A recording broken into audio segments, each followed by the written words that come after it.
The courtroom fell silent as Karen laughed, a sharp, mocking sound that sliced through the air like broken glass. She'd just called Judge Judy overrated, right before rolling her eyes at the cameras. Even the bailiff froze. For a moment she looked untouchable, polished, smug, certain she'd humiliate the show. But arrogance has a short shelf life, and what happened 3 minutes later left her trembling in tears. The gavel hadn't even struck yet, and already she was laughing. Not the kind of laugh that breaks tension, the kind that sharpens it. It echoed through the courtroom like a spark in gasoline air. Karen stood before Judge Judy with a confidence that filled the room like perfume, heavy, invasive, and impossible to ignore. Her tailored blazer, gold necklace, and smug half-smile all screamed control. She was the self-proclaimed president of her homeowners association, here to prove a point. To her, this wasn't a case. It was a performance. Judge Judy watched her through lowered eyes, hands folded like she'd seen this movie too many times before. Her expression didn't move. The camera cut to a close-up, Judy's face calm and unreadable, the eye of a storm waiting to form. "Let's start with your complaint," Judy said, voice steady as glass. Karen tilted her chin. "Yes, Your Honor. I'm here because my neighbor refuses to comply with HOA landscaping guidelines. His front yard violates our community standards." The camera panned to Alan, a middle-aged man in a faded blue shirt, holding a worn folder against his chest. His hands trembled slightly. Next to him sat a single photograph in a clear sleeve, his late wife, smiling in front of that same yard now under attack. Judy leaned back. "So this is about grass height?" Karen smirked. "It's about accountability. If we let one person break the rules, what happens next?" "Chaos," the audience murmured softly, a mix of amusement and unease. Alan didn't look up. He just kept his eyes on the photo. Judy noticed. "And how long," Judy asked, "has this so-called violation existed?" "About 8 months," Karen replied quickly. "Plenty of warnings given." Her voice dripped with authority. But her tone lacked something essential: humanity. Judy flipped through the file with precise hands, pages whispering like truth under her fingertips. She stopped, looked up. 8 months, she repeated. "When exactly did you issue the first notice?" Karen hesitated for the first time, a flash of calculation behind her eyes. Early last summer." "Be specific," Judy pressed. Karen's smile returned, thinner now. "June." Alan's voice, barely above a whisper, cut through the tension. "She sent it 2 days after my wife's funeral." Silence. It wasn't empty. It was thick, alive, the kind that breathes judgment. Even the cameras seemed to hold their breath. Karen's face didn't flinch, but her eyes did, a quick involuntary blink that betrayed her composure. Judy didn't say a word. She didn't need to. The silence was her language, and it spoke volumes. The bailiff shifted slightly, breaking the stillness only to adjust his stance. The camera pulled back, a wide shot of the courtroom frozen in moral disbelief. Karen straightened her shoulders, defiant. "That's irrelevant," she said sharply. "Rules are rules." Judy's gaze hardened, sharp as a blade. She leaned forward, voice calm but lethal. "Let's begin, if you're done performing." The echo of Judge Judy's words still hung in the air when Karen smirked again, refusing to surrender her stage. The courtroom's eyes were on her, and she thrived on it. The attention, the small gasps, the sense of command. She adjusted her blazer, clasped her hands on the desk, and spoke as if rehearsing for applause. "Your Honor," she began, tone dripping with poise, "I've been the president of our HOA for 7 years. We have a reputation for excellence. Manicured lawns, uniform paint tones, clean sidewalks. My only goal is to maintain the standard our community deserves." The camera panned slowly across the gallery. Rows of silent faces, a mix of curiosity and discomfort. Her words sounded noble, but underneath there was something else, a subtle hunger for control, for admiration. Even her posture was performance, chin high, voice steady, eyes daring anyone to question her. Judge Judy didn't interrupt. She simply nodded once, letting the silence press Karen's own confidence against her. "Go on," Judy said finally. Karen smiled as if permission was victory. "Mr. Allen refused to comply. Despite multiple warnings, he's left his yard in disarray. Overgrown shrubs, peeling paint. It lowers property values. And when I reminded him of his obligations, he accused me of harassment. The word harassment seemed to stick in her throat, like even she didn't believe it. Alan lifted his gaze for the first time. His eyes were red but steady. "I didn't accuse you," he said softly. "I begged you to give me time." Karen's expression tightened, a flash of irritation, then the quick return of her public smile. "We all have losses," she said dismissively. "But grief doesn't exempt anyone from responsibility." The room stirred. A woman in the back shook her head. Judge Judy's eyes flickered, small, subtle, like the first spark before a storm. "Tell me something," Judy said evenly. "Did you attend his wife's funeral?" Karen blinked. "No, Your Honor, it wasn't my place." "Yet you found it appropriate to fine him days later." "I enforce policy, not emotion." The gavel didn't move, but the sentence landed like it had. Alan opened the folder in his lap, pulling out the photo again. In it, his wife knelt in front of that same fence, a small garden blooming behind her. He held it up. "She planted those flowers. The ones you called unkempt." The camera zoomed in, a close-up on Karen's face, her smile faltering just a fraction. Judy's voice cut the silence. "It sounds less like enforcement and more like enjoyment." Karen straightened, color rising in her cheeks. "Excuse me?" "You heard me," Judy said, tone ice over fire. "Some people enjoy control, especially when others are too kind to fight back." The audience murmured again, and this time Karen didn't smile. She adjusted her papers with unnecessary precision, her hands trembling just enough for the camera to catch it. Judge Judy leaned back, pen tapping lightly on the bench, each sound like a countdown. "Order and respect are good things, Ms. Karen," she said quietly. "But weaponizing them? That's something else." Karen exhaled sharply, trying to regain ground. "With all due respect, Your Honor," Judy interrupted. "You haven't earned that phrase yet." The crowd stilled. Karen froze mid-sentence, pride caught between her teeth.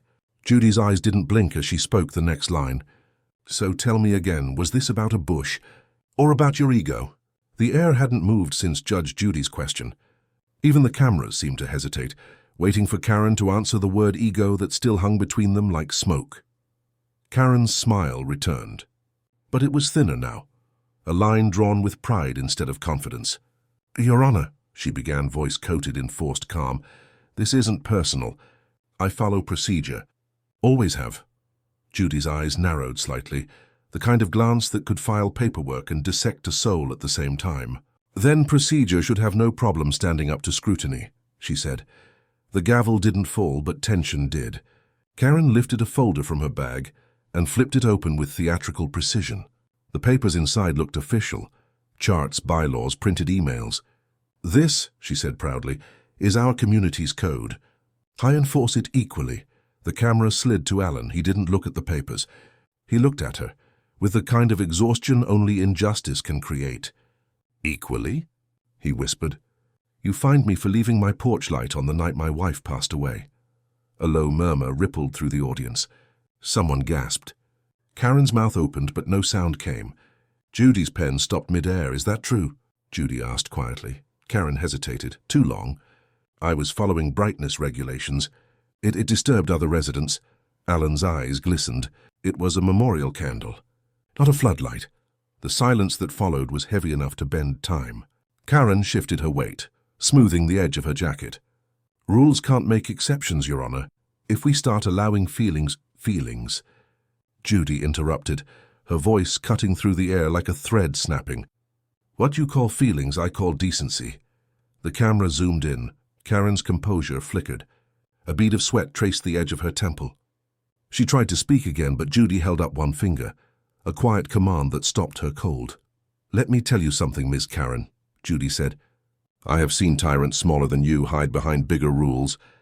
The difference is they knew they were tyrants. The audience exhaled, a collective shift of moral gravity. Karen looked around, searching for an ally. The gallery gave her none. Judy turned toward Alan. "Do you have proof of those notices?" Alan nodded slowly and passed forward a thin envelope. His fingers trembled as the bailiff carried it to the bench. Inside, 3 printed warnings, each dated days after his wife's death. The camera lingered on the dates, the ink still crisp, mercilessly clear. Judy's voice dropped. "You find a grieving man in the name of curb appeal."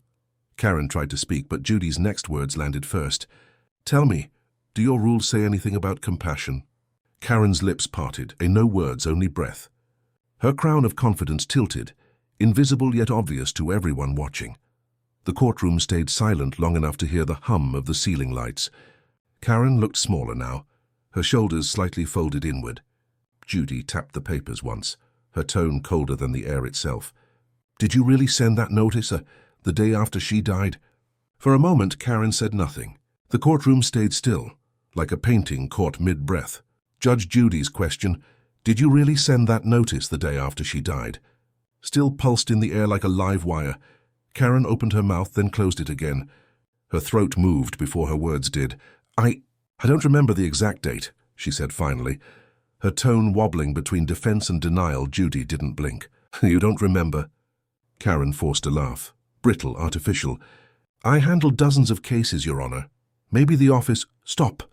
Judy's hand lifted slightly, a motion so small yet it silenced everything. The audience froze. Even Karen's next word died on her tongue. Judy reached for the file in front of her, thin, organized, deliberate. She flipped one page, then another. The sound of paper filled the room like footsteps approaching a truth. Then she found it, a printed email. Her tone softened, which somehow made it worse. Ms. Karen, this is your email. Karen's face drained of color. The courtroom screens lit up as the bailiff projected the document for everyone to see. Across the top, the subject line read, Re Allen's garden. He'll learn respect now. Gasps rippled through the audience. Judy's voice stayed calm, almost surgical. Would you like me to read it aloud? Karen tried to interrupt. Your Honor, that was taken out of context, Judy continued, unbothered. It says, and I quote, he hides behind that sympathy story. I'll make sure he follows the rules even if it takes embarrassing him publicly. Allen's head lowered. His hands clutched the photo of his wife, like it was the only steady thing left in the room. Karen turned to the cameras, instinctively, desperately, as if performance could still save her. Her smile returned, weaker now. It was a misunderstanding. We joke internally sometimes. Joke? Judy repeated, her eyebrows arching like a verdict forming. Tell me what's funny about mocking a man's grief. No one moved. No one breathed. Karen swallowed hard. It was unprofessional wording, I admit that, but I didn't mean harm. Judy leaned back slightly. The intent doesn't erase impact. The gavel still rested untouched, but the atmosphere felt like it had already struck. The bailiff's eyes narrowed, quietly watching Karen unravel. Even the audience's murmurs carried pity now instead of fascination. Karen tried again, her voice trembling. I was under pressure. Judy cut in. Pressure doesn't create cruelty. It reveals it. The words landed heavy. For the first time, Karen's confidence didn't bounce back. Her shoulders dipped. Her chin lowered. The crown had cracked. The camera zoomed in, close up on Karen's hands fidgeting, twisting the edge of her folder until the paper bent. A close-up on Judy, unflinching, steady, moral gravity in human form. Then a final cut to Allen, silent, his eyes wet but defiant. No revenge in them. Only truth. Judy slid the printed email across the desk with deliberate calm. The sound of paper scraping wood filled the silence like thunder, disguised as a whisper. This, she said softly, isn't about a garden. It's about the weeds you've been growing inside yourself. Karen looked at the email, her reflection flickering in the glossy ink. The cameras caught her lip tremble just once, before she forced it still. Judy's voice lowered to a whisper that somehow carried to the back of the room. You called this community leadership? No one spoke. Not even the air dared to move. The printed email sat between them, a thin sheet of paper holding years of arrogance. The glossy ink reflected Karen's face, her carefully drawn features now trembling under fluorescent light. Judge Judy didn't touch her gavel. She didn't need to. The silence was the verdict. When she finally spoke, her voice was low, a calm tone that somehow carried more gravity than shouting ever could. Do you know why this email matters, Miss Karen? Karen blinked, her throat dry. Because of how it sounds, Your Honor. But that's not what I meant, Judy's tone sharpened. No. It matters because it sounds exactly like what you meant. The audience exhaled, a collective sound of disbelief and moral exhaustion. Karen tried to regroup, flipping through her papers with trembling fingers. I was under stress. Running a community isn't easy. Everyone wants to break the rules. Alan spoke softly from the plaintiff's stand. You mean everyone who doesn't obey you? Karen's eyes darted toward him, a flash of defensiveness igniting behind her polite mask. I maintain standards. That's what keeps order. Judy leaned forward, elbows on the desk, voice firm. There's a difference between order and oppression. You're supposed to manage a neighborhood, not rule it. The line hung heavy. Karen's lips parted, but nothing came out. A close-up on the bailiff, jaw tight, gaze fixed. Even he looked uneasy. The cameras captured everything. The faint tremor in Karen's hands, the sheen of sweat forming at her temple, the stillness of Alan's eyes watching her unravel. Alan spoke again. Quieter this time, but every word cut deeper than her excuses. You fined me for a candle that reminded me of her. You called it a violation. He hesitated, voice cracking. That's all I had left to feel close to her. Karen's breathing changed, shallow, uneven, the kind of breathing that comes when pride starts breaking through its own walls. Judy didn't scold. She just watched. The silence grew until it felt like weight, pressing on everyone's chest. Finally, Judy said, Sometimes silence is where truth lives. Right now, I suggest you listen to it. Karen's chin lowered, but her mouth still moved. I was only doing what's fair. People depend on me. Fair? Judy asked softly. You fined a man for grieving. Tell me again what fairness means to you. The lights above flickered once, that faint hum of electricity filling the pause. Karen blinked rapidly, her posture unraveling inch by inch. For the first time, her voice came out almost human. I didn't mean to hurt him. I just didn't want to lose control. Judy nodded slowly, as if that was the first honest thing she'd said all day. That, she replied, is what this was always about, wasn't it? Control. The audience stayed still. No murmurs now, just a deep collective stillness of realization. Judy reached forward and turned the printed email face down, her hand deliberate, symbolic. The problem with control, she said quietly, is that it disappears the moment you try to prove you have it. Karen's eyes followed that sheet of paper, her mirror, her downfall, her reflection. Judy straightened her back and looked directly into Karen's eyes. Let's see how deep this order of yours really goes. The email still lay face down on the desk, but its shadow seemed to spread across the courtroom like a quiet accusation.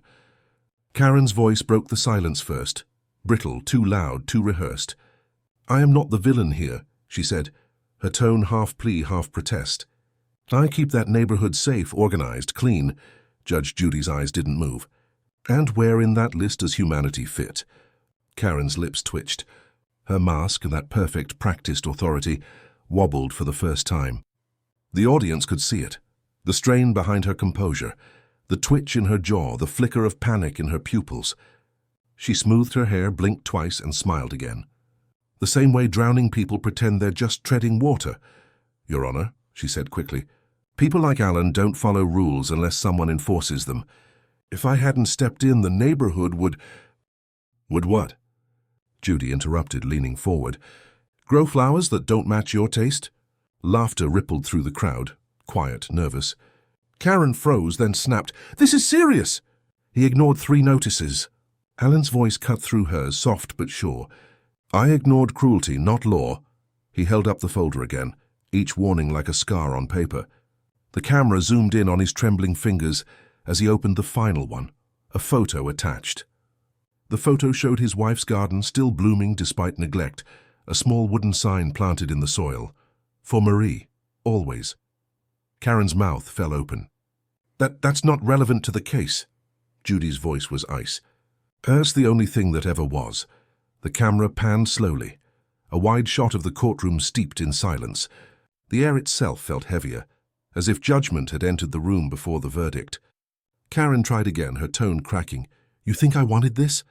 You think I enjoyed doing my job? Judy didn't answer. She didn't need to. Her silence said it all. Karen's words rushed faster, desperate now, emotion bleeding through arrogance. I worked for years to build that community. Everyone respects me there. They need me. Judy's response was calm, but her voice cut like steel.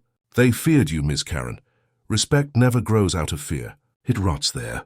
Karen's breathing turned uneven. She gripped the edge of her podium as if it might anchor her. Tears welled but never fell, pride holding the floodgates in place. The camera caught every flicker, her forced smile, her trembling lip. her shoulders stiffening as if posture alone could hide the quake inside. Alan turned toward her, not with anger, but with something quieter. Pity. "You used rules to feel powerful," he said softly. "Now they're the same thing making you powerless." Karen's throat tightened. Her eyes darted between him and Judy, the first glance of someone realizing the audience isn't cheering anymore. She whispered, almost to herself, "You don't know what it's like being me." Judy leaned in, voice low, deliberate. "Then tell us. Because right now all I see is someone who mistook control for worth." The clock ticked once, a sound so faint, yet louder than her heartbeat. Karen swallowed hard, her mask trembling one last time before splintering completely. The confident HOA queen was gone. In her place stood a woman stripped of pretense, breathing shallow, eyes red, fighting invisible tears. Judy folded her hands, her voice soft but final. "Take a moment, because the next part isn't about your excuses. It's about your truth. If you were sitting in that courtroom, would you see her as guilty or just broken?" The courtroom stayed silent long enough for everyone to hear Karen's breathing, shallow, uneven, defensive. Her confidence had cracked wide open, and in its place was a kind of trembling defiance that looked more like fear than strength.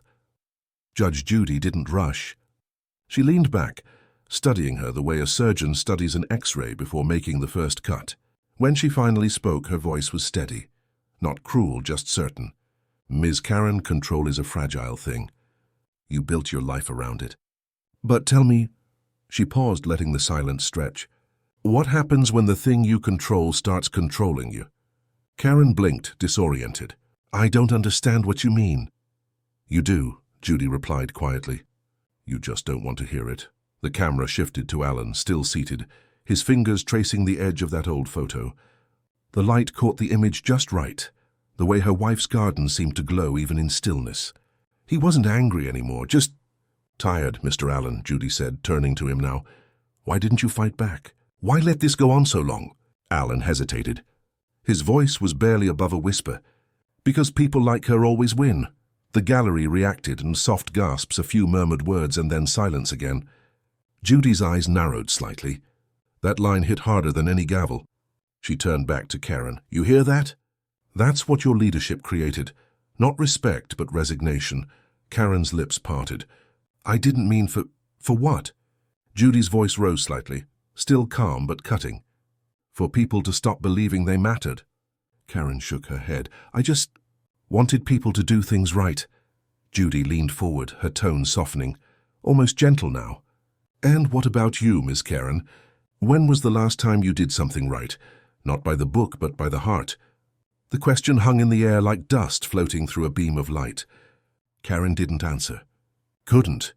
Her hands clutched the edge of her desk, knuckles white, eyes unfocused. Judy exhaled slowly, voice low but firm. "Rules protect people, not pride. You twisted them into something else. And that's what destroyed you. Not this case, not this man. You." The camera cut to a wide shot, the room perfectly still, light spilling across polished wood, faces frozen in empathy and judgment. Then a close-up on Karen, the tremor in her jaw, her lip twitching as she tried to hold herself together. "Do you want to know something about control?" Judy continued. "The moment you chase it, it owns you. It decides who you hurt. It decides what you lose." Karen's eyes filled with tears she didn't wipe away this time. For the first time, she didn't look at Judy. She looked down, at herself, at the desk, at the reflection of who she'd become. Judy leaned forward just an inch, enough for the microphone to catch her next words. "Look at him," she said softly, "and tell me you still think this was about a garden." Karen turned toward Alan. Their eyes met, his steady, hers trembling. Her voice cracked. "It was never about the garden. The audience didn't breathe." Judy didn't blink. "Then say what it was about," Judy pressed. Karen's silence was its own confession. Her chin quivered, her eyes darted downward. Judy straightened. The sound of her chair creaked softly, the kind of sound that feels like a reset. "Then we're done with pretending," she said, tone final. "Time to deal with the truth." The bailiff shifted slightly. The tension in the room turned from heat to gravity. Judy closed the folder on her desk with a single sharp click, the sound like a quiet thunderclap. "Not everyone deserves power, Miss Karen, especially the ones who crave it most. The click of the folder closing still echoed when the bailiff suddenly moved toward the side door. The courtroom murmured, confused. Judge Judy raised a brow but didn't speak. She didn't need to. She already sensed the storm changing direction. The door opened, and in stepped a man in a plain grey suit. His hands gripped a brown folder. His eyes, weary and hesitant, darted toward Karen. The color drained from her face. "Tom?" she whispered. Her husband. The audience shifted, a low hum of curiosity rippling through the seats. Alan looked up, surprised. Judy's gaze followed him, calm, analytical. "Bailiff, who is this?" "He's on the witness list, Your Honor. Submitted this morning." Karen turned sharply toward the bailiff. "That can't be right. I didn't—" But her voice faltered before she finished. Judy's tone was cool, deliberate. "Interesting. You didn't add him, and yet here he is. Mr. Tom, do you have something you wish to share?" Tom hesitated. The folder clutched tight against his chest. "I do, Your Honor. It's about the HOA records." Karen's voice cracked like brittle glass. "No, you don't understand." Judy raised her hand. "He understands perfectly. Proceed." The camera zoomed in. Tom stepped to the witness stand, movement slow, careful. His face told a story before his words ever did. A story of exhaustion, of years spent in silence under the weight of someone else's control.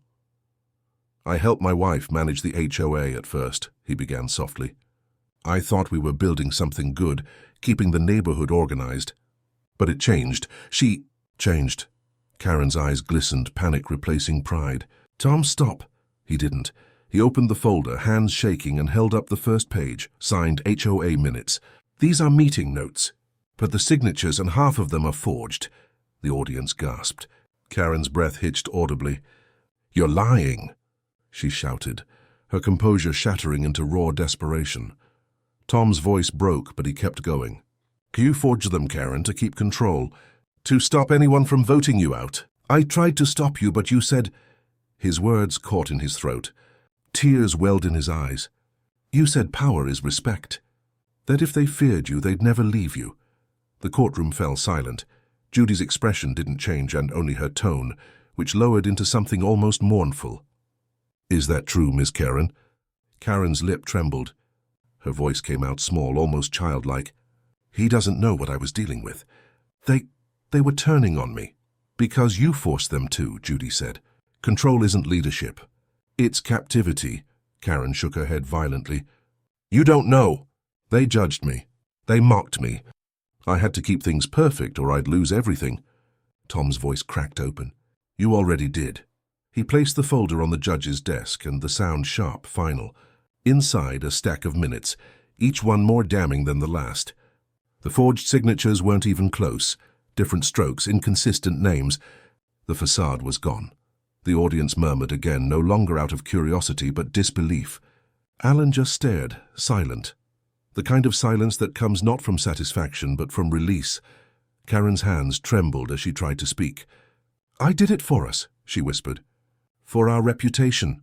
Tom looked at her, not with anger but with pity. "You did it for you." Judy leaned forward, voice calm, cutting through the noise. "Mr. Tom, thank you. You may step down." He nodded, eyes glistening, and turned away. Karen reached out, but he didn't stop. Her hand hovered in the air, suspended between desperation and realization, before slowly falling to her side. The camera lingered on her face, makeup cracking. Pride shattered, eyes wide with a kind of hollow grief. For the first time, Karen looked small, human. Lost. Judge Judy folded her hands. "Sometimes the truth doesn't come from the one speaking the loudest." Tom paused at the door, turning one last time. His voice trembled, but his words cut through the silence like glass. "She made us all live in fear."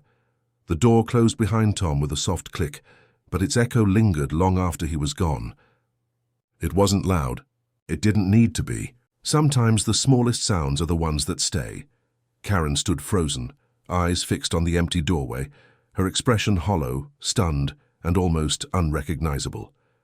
Her voice trembled as she whispered, "He wasn't supposed to say that." Judge Judy didn't respond immediately.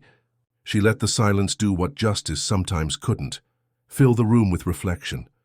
When she finally spoke, her voice was softer than before. "Truth doesn't ask permission, Ms. Karen.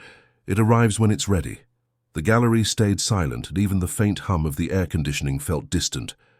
Karen blinked rapidly, tears threatening to form but refusing to fall. She straightened her jacket like armor she no longer deserved to wear. "You don't understand," she murmured, her tone shaking.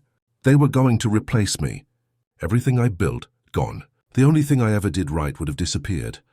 Alan spoke quietly, each word landing like a slow heartbeat. "And what about what you destroyed to keep it?"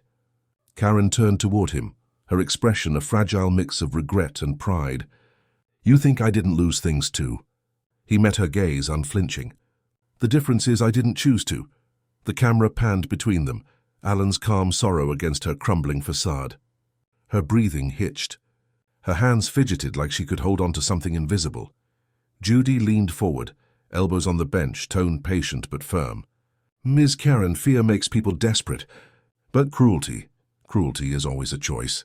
Karen swallowed hard. "I wasn't cruel. I was just strong." "Strength doesn't come from hurting the weak," Judy replied. "It comes from protecting them, even when it's inconvenient." The audience shifted, heads lowering, faces thoughtful. Even the murmurs had turned into quiet empathy, not for her, but for what her choices revealed. Karen's shoulders slumped as the last of her defenses fell away. "I thought if they saw me as perfect, they'd stop laughing at me." Her voice cracked, the first raw truth she'd spoken. Judy's expression softened slightly. "Perfection's a prison, Miss Karen, and you built it yourself." Karen nodded faintly, her face breaking, not from anger but from recognition.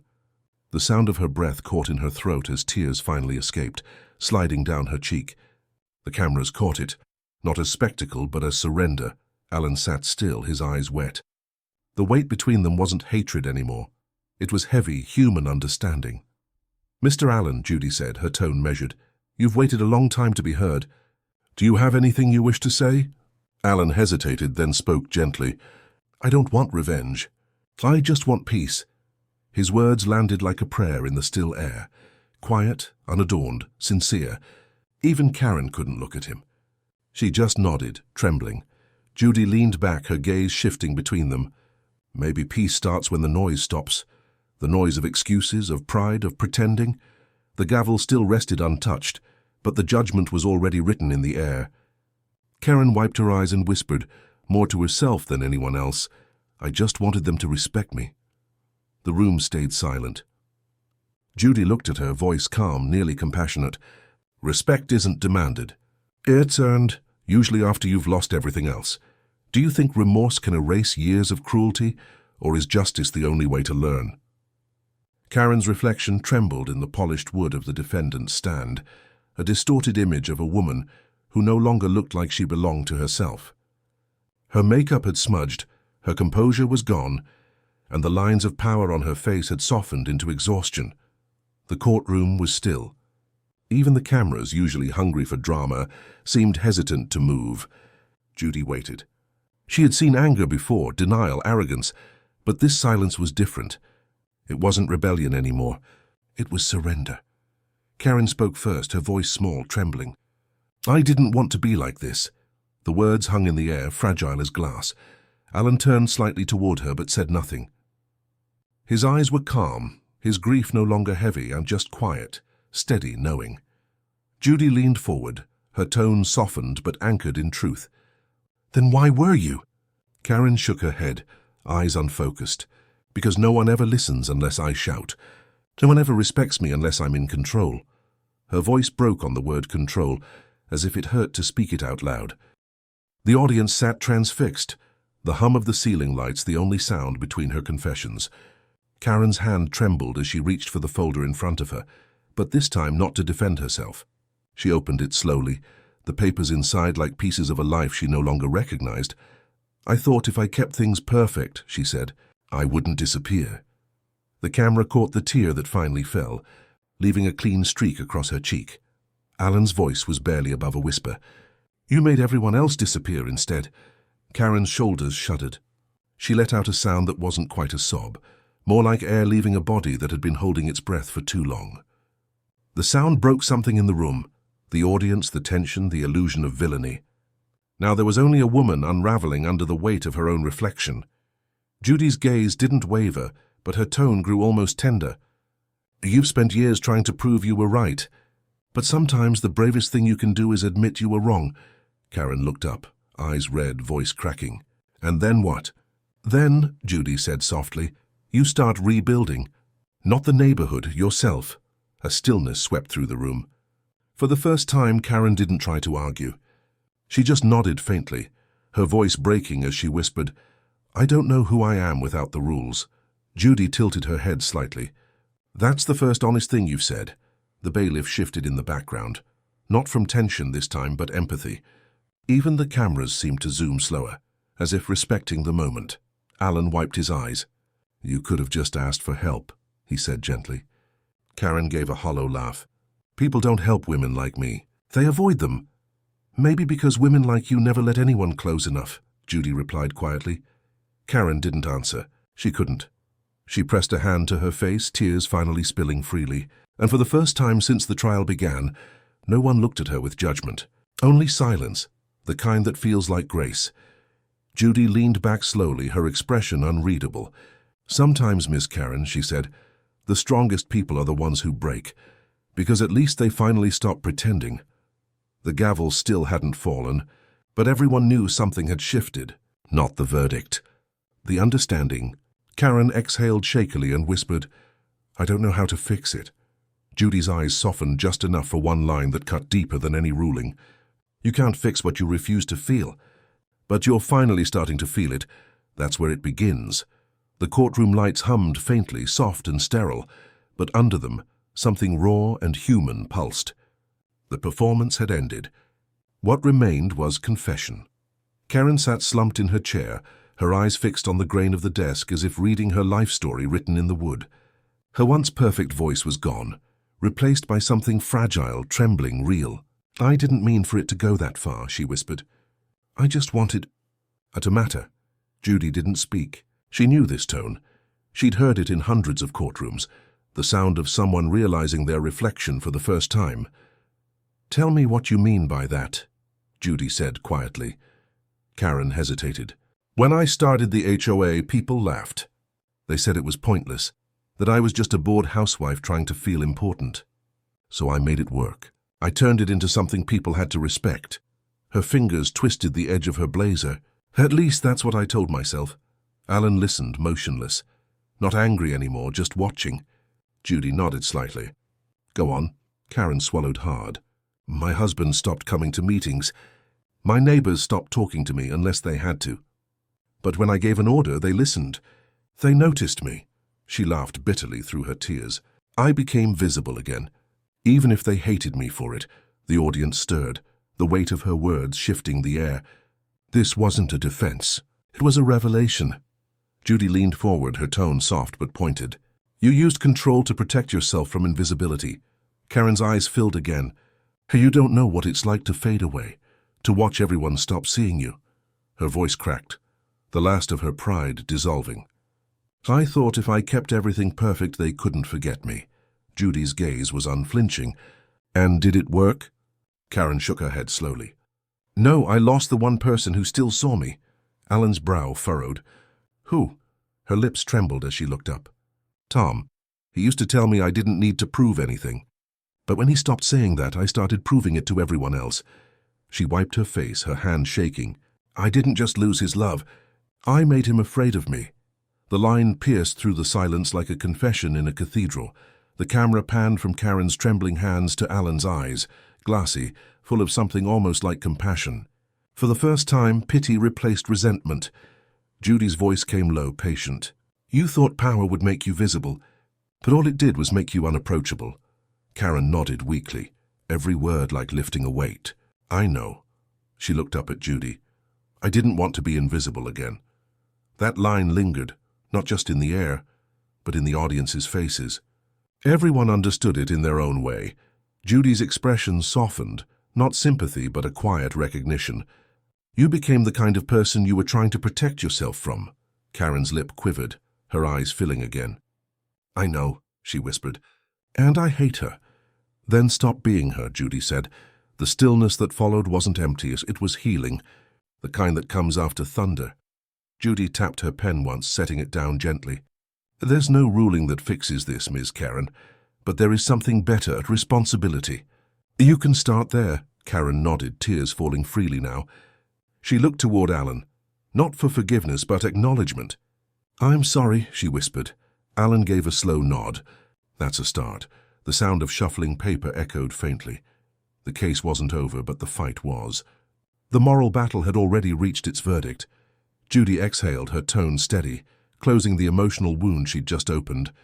Let's move to restitution, she said, though her eyes still carried empathy. Karen wiped her face, her voice a whisper nearly lost to the silence. I just wanted someone to see me. Judy looked at her, eyes sharp but kind. They do now, Miss Karen. The question is, do you? The courtroom was silent, except for the faint buzz of the lights overhead.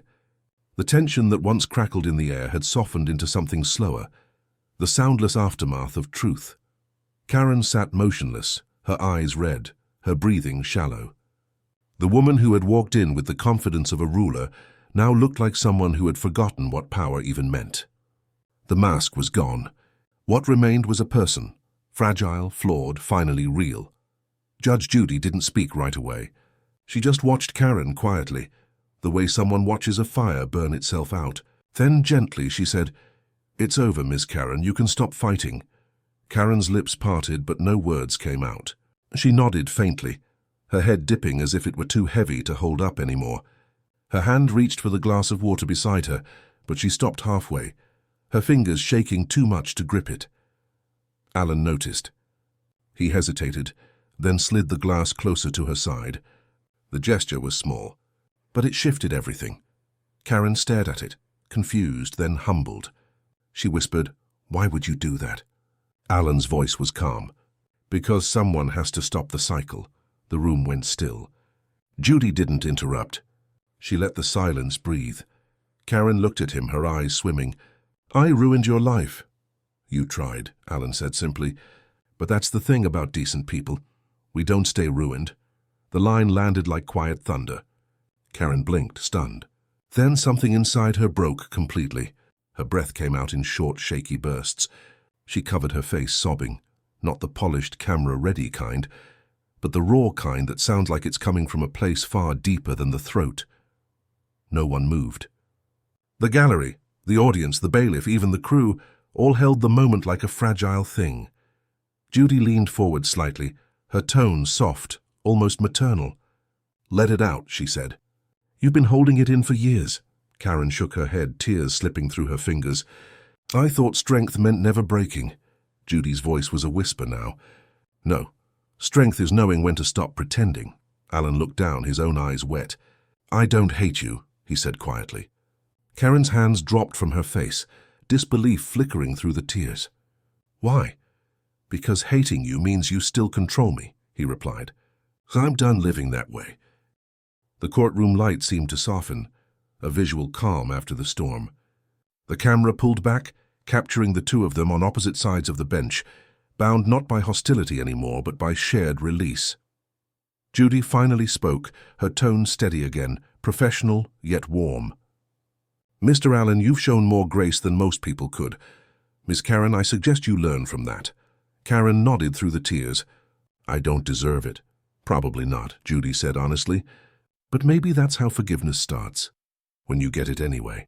Karen let out a small, broken laugh through her tears. It wasn't happy. It was human. The audience shifted, not in mockery this time, but quiet respect. The bailiff adjusted his stance, eyes softening for just a moment. The room didn't feel like a courtroom anymore. It felt like a confessional. Judy leaned back, taking one long breath before speaking. This case isn't about lawns or fences or bylaws. It's about people, and the messes they make trying to be seen. Karen wiped her eyes and whispered, So what happens now? Judy looked straight at her. Now you rebuild. Not your reputation, your humanity. Karen nodded slowly, her body trembling but her voice steadier. I'll try. Judy reached for her gavel but didn't bring it down just yet. Her words carried more finality than any strike could. Good, because what comes next isn't judgment, it's consequence. Judge Judy sat upright again, reclaiming her full presence behind the bench. The softness in her eyes remained, but her tone sharpened into the clarity of law. Compassion had done its work. Now came consequence. "Miss Karen," she began, "you've taken responsibility for your actions. That's a start. But acknowledgement without accountability is just another performance. We've had enough of those." Karen nodded slowly, still pale, still trembling. "I understand, Your Honor." "I'm not sure you do," Judy replied evenly. "You built your reputation on the illusion of order and destroyed actual peace in the process. That requires more than an apology to repair." She turned to the bailiff. "Read me the list of documented fines Mr. Allen was charged over the last year." The bailiff cleared his throat, glancing at the sheet. 7 citations, Your Honor, totaling $1,200 plus community penalties." Judy nodded. "You will return every dollar?" "In full." Karen's lips parted in disbelief, but she didn't argue. "Yes, Your Honor." And Judy continued, "You will issue a written public apology to Mr. Allen and to every member of your HOA. That apology will be published in your next community bulletin, in your own words, not your lawyers," the audience murmured softly. Karen blinked, visibly shaken. "Understood." Judy's tone stayed controlled, unwavering. "Additionally, the HOA board will hold a review hearing to determine your continued eligibility for leadership. And I'll be recommending a full ethics audit of your management practices. Transparency is the only way forward." Karen swallowed hard. The words landed heavier than any fine. "Yes, Your Honor." Judy leaned forward, voice quieter but firm. "You called yourself a protector of community standards. Now you'll learn what real standards are. Integrity, empathy, restraint. They're harder to enforce but far more valuable." Karen nodded again, her eyes shining. "I'll do it." Allen watched her, his posture still, his expression unreadable. Judy turned toward him. "Mr. Allen, do you accept this resolution?" He hesitated, then gave a slow nod. "I do. I just want it to stop." "It will," Judy said, "because you showed more strength in silence than she did in all her noise." Karen turned toward him, her voice breaking. "I'm sorry, truly." Allen gave a small, quiet nod. "Then prove it." The courtroom seemed to exhale, a collective release of tension and breath. The moral gravity of the moment settled like dust in golden light. Judy folded her hands, her voice turning reflective. "You know, power isn't a crown. It's a mirror. It shows you who you really are when you think no one's watching. The problem is when someone always is." Karen looked down, tears falling silently. "I understand." Judy paused, her tone gentling. "You remind me of something I tell my clerks. Everyone wants justice until they realize what it costs. Today you pay your price, not in punishment but in humility." The audience stayed utterly quiet. Even the cameras, normally hungry for spectacle, lingered gently on Karen's face, tear-streaked, broken but finally honest. Allen closed his eyes, a faint smile of relief touching his lips. It wasn't triumph, it was peace. Judy finally reached for her gavel. "This case is resolved." But before she struck it, she added one final line, her voice soft, solemn, and heavy with meaning. "Justice isn't about winning. It's about becoming worthy of forgiveness." The gavel came down once, sharp and final, not as punishment but as closure. Its echo faded into stillness, leaving Karen staring at her reflection in the polished bench, a reflection she could no longer lie to. The sunlight outside the courthouse felt too gentle for what had happened inside. It spilled across the marble steps like forgiveness itself, soft and uninvited. Allen stood near the entrance, holding his folder, now lighter, emptier. The photo of his wife was tucked safely inside, edges worn from trembling fingers. He looked up at the sky, squinting into the pale afternoon light. For the first time in months, his shoulders weren't weighed down. Karen emerged moments later. The crowd that had once whispered her name with awe now turned to watch in uneasy silence. Her heels clicked softly on the pavement, a rhythm slower, smaller, humbled. She didn't wear the blazer anymore. It hung folded over her arm, the symbol of authority reduced to fabric. Her hair was loose now, wind tugging at strands she didn't bother to fix. The woman who once commanded a neighborhood now looked like someone learning to walk through it again. The camera followed her as she crossed the street. The neighborhood sign, Maple Grove Estates, a community of excellence, gleamed in the sunlight behind her. The irony didn't need words. Allen caught her glance as she passed him. For a heartbeat, both stopped. Neither spoke. Then Karen whispered, barely audible, "You deserved better neighbors." Allen nodded once. "We all did." She tried to smile, but it came out like a ghost of one. something between regret and gratitude. Then she turned and walked away, her shadow long and thin against the concrete. The scene shifted, a week later. Karen stood before a small group of homeowners in a modest community hall. No cameras, no gavel, no audience to impress. Her voice was quiet, unsure. "I've made mistakes," she said. "More than I can count. But I'm here to fix them if you'll let me." No applause, no jeers, just the sound of papers rustling, and one soft nod from a woman in the front row. It wasn't forgiveness yet, but it was a start. Across town, Alan knelt in front of his garden. The weeds had overgrown the small memorial plaque that read, "For Marie, always." He smiled faintly and began pulling them out, one by one. The sound of each root tearing free echoed softly, like old wounds releasing their hold. As he worked, a familiar figure appeared at the fence. Karen. She didn't speak at first, just watched. Then, slowly, she reached into her tote bag and handed him a packet of seeds. "Lavender," she said quietly. They were her favorite, right? Alan hesitated, then took them. "Yeah, they were." Karen nodded, stepping back. "Then plant them." "For her." The camera lingered, Alan's hands pressing seeds into soil, her shadow lingering just beyond the fence. For a moment they didn't look like enemies or victims, just two people rebuilding what pride had broken. Judy's voice, the narrator's tone, calm and reflective, cut softly through the scene. "Justice doesn't always end with punishment. Sometimes it ends with growth. Slow, imperfect, but real." Karen looked toward the sky, sunlight reflecting in her eyes. Alan stood brushing dirt from his palms and gave her a quiet nod. Neither said goodbye. They didn't need to. As Karen turned to leave, the camera lingered on the small garden bed, Alan's hand pressing the soil flat, her footsteps fading behind him.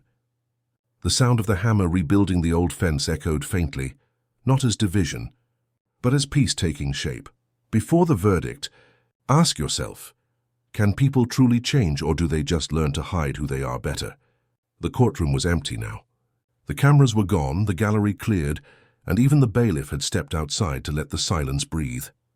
Judge Judy sat alone at her bench, a stack of finished files before her, though her gaze lingered on none of them. The afternoon light slanted through the blinds, striping the wood with bands of gold. It was over, but justice rarely ends with a gavel. It lingers, in memory and lesson, in the soft spaces between right and wrong. Judy leaned back in her chair, exhaling through her nose. The faint scent of paper and coffee filled the air, the smell of endings. On the desk beside her sat Karen's final apology letter, folded neatly, still slightly damp from the ink of shaky handwriting. She opened it. It read simply, "I thought rules made me strong, but it turns out compassion does. I hope this letter finds the courage I never had before. Karen." Judy read it twice before setting it down. A small, almost imperceptible smile touched her lips. Across town, the Maple Grove community sign had been repainted. This time, the motto beneath it read, "A community of understanding." The camera panned slowly through quiet suburban streets. Lawns once ruled by fear now felt lived in again, imperfect but alive.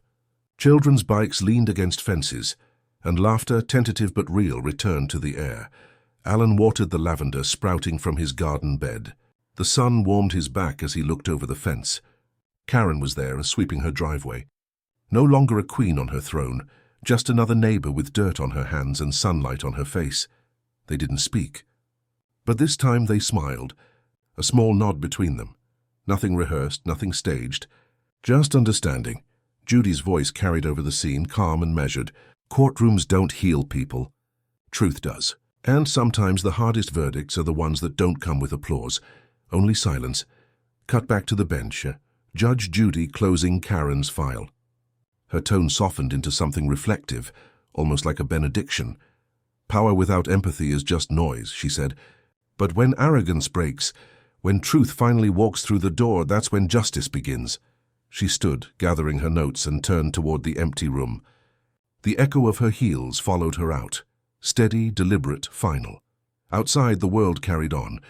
The gavel's echo had faded, but its meaning remained. Humility where there was pride, forgiveness where there was fear. The final shot lingered on Karen's garden, the lavender blooming. A fence mended not with nails but with grace. A single bee hovered above the flowers, the sound faint but alive, life continuing, quietly relentless. Judge Judy's closing words faded in voiceover. Arrogance always collapses under truth. But sometimes the fall is what saves you.